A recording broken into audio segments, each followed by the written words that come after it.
Assalamualaikum warahmatullahi wabarakatuh.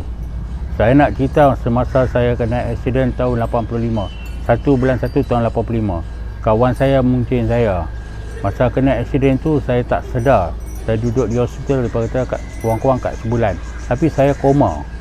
Bila saya koma, soal kubur saya luas. Dia jawab, Roma buka siapa Tuhan kamu? Saya jawab tertib. Dengan lipan, dengan ular. Dia kata, Allah terima kamu ke bumi. Masa tu saya tak sedar lagi. Saya pakai kain ikram, saya jalan tengah-tengah ayat laut, saya jalan atas ayat, timbul Quran. Bila timbul Quran, ada satu suara tu, saya nampak cukup lawa, cukup cantik. Dia bagi salam pada saya.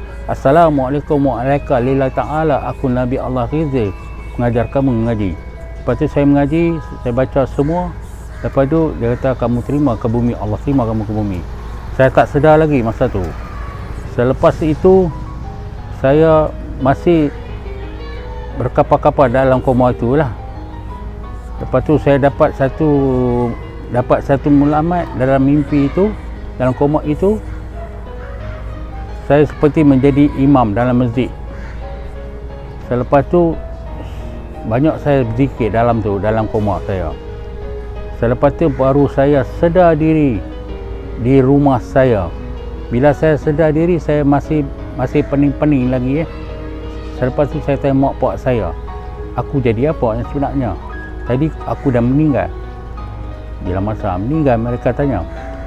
Tapi saya meninggal soal kubur semua. Yang benar kubur tu lillahi ta'ala benar bagi saya. Sampai sekarang saya takut diri saya buat kejahatan, buat keburukan. Umur saya masa tu dah lebih, umur saya 18 tahun masa jadi berlaku aksiden itu.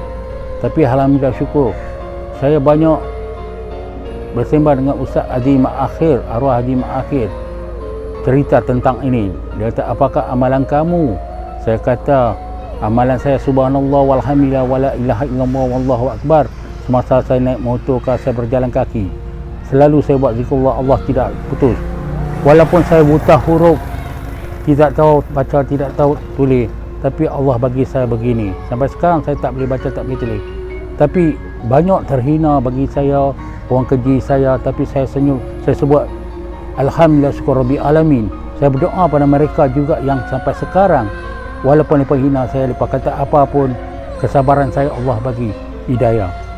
Saya berdoa pada mereka, ya Allah ampunlah mereka, letaklah mereka tempat orang beriman, tempat yang kau diradai, ya Allah, ampunlah mereka semua, ya Allah. Sampai sekarang ujian saya cukup hebat, tapi saya suka nampak benda-benda gaib. Bila saya nampak, saya yakin bukan aku melihat, Allah melihat. Benda tu hancur, lebu. Itulah kekuatan saya sampai sekarang. Yang kata Rahman boleh ubah orang kan? Saya tidak boleh ubah orang, hanya saya boleh baca doa, boleh mengaji, boleh zikir. Tapi yang berubah itu bukan saya, kehendak Allah SWT. Yang bagi itu Allah Ta'ala. Sebab kita banyak kita kena yakin dengan Allah SWT. Kita kena sebut la haula wala quwwata illa billah. Kita tidak berdaya semata-mata hanya Allah menguasai. Sebab apa? Banyak kita kena baca alam nasyrah. Banyak jin dan syaitan takut alam nasyrah. Bila kita baca orang kena rasuk ke apa, insya-Allah. Macam orang kena hantu pun Rahman boleh buat. Saya tidak boleh buat, hanya Allah izin saya. Jadi saya Rahman baca. Boleh baca-baca bagi kau. Boleh baca, insya-Allah. Biasa jadi peristiwa kat saya dekat Badan Peda tingkat.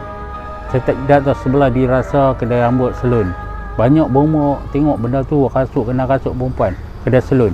Tapi naik macam Spiderman daripada bawah rantai. Mengamuk benda tu.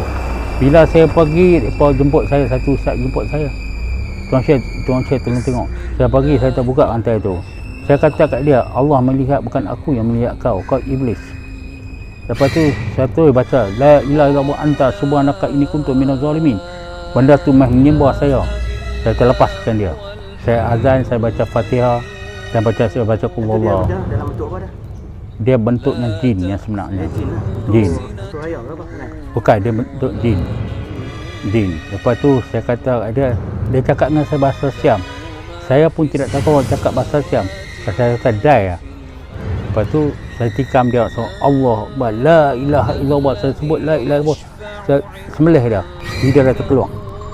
Lepas tu benda tu hilang, tak ada. Dan perempuan tu sedar. Bila sedar, saya pun pulang. Saya buat air, saya panggil ustaz, saya buat air, saya pulang. Saya kata, mereka tanya nak bagi berapa, saya kata aku tidak ambil upah. Ini kerana Allah SWT, ilmu datang dari Allah. Kenapa kita nak ambil upah? Walaupun saya susah, pakai, saya makan pagi, saya makan malam, tapi kita berjihad yang sebenarnya. Jadi macam ada yang kadang-kadang satu benda tu macam memang dia dapat rasa tu kan. Itu macam mana dia rasa macam mana?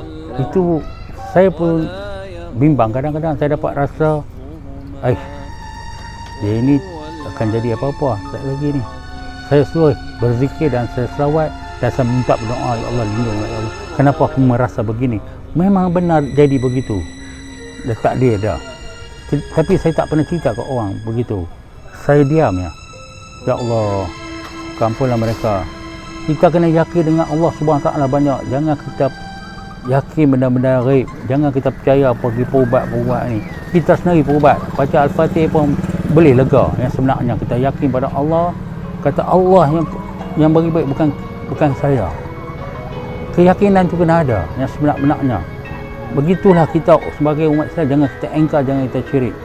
Banyak harus kita serah pada Allah semata-mata. Walaupun orang meminta ayat penawak, kita buatlah. Kalau Allah izinlah. Kalau benda mereka tak yakin pada Allah, Allah tidak berbuatlah. Seperti mereka tidak solat pada Allah, tidak taat pada Allah. Bagaimana macam ni pula?